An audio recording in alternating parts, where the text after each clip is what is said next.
हमारा मनीष कश्यप भैया के जीताई दीह, सांसद बनाई दीह।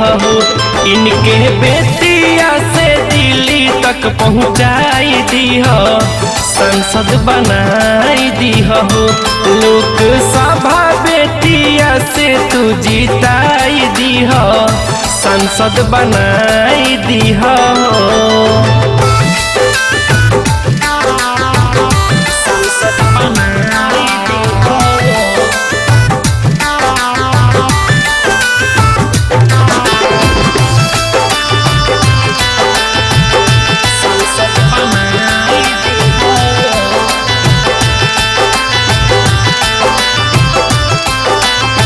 आज हर लोग बाटे नहीं के साथ में, सही नेता चुनल बाटे रउए सबके हाथ में। याद रखे के भाई चाची, रउए सबके हाथ में।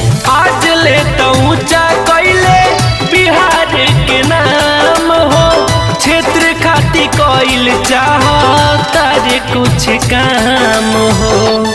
भैया हो कि अब की जीत के झंडा, अब की जीत के झंडा भैया के लहराई दीह, संसद बनाई दीह।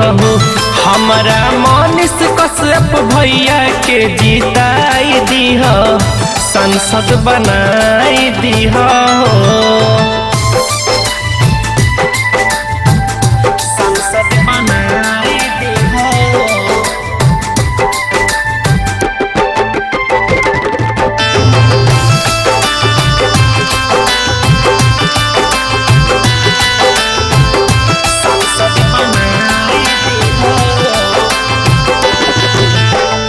बनल चाहता रे तो बेतिया के सिपाही, राउर आशीर्वाद चाची नहीं के चाही।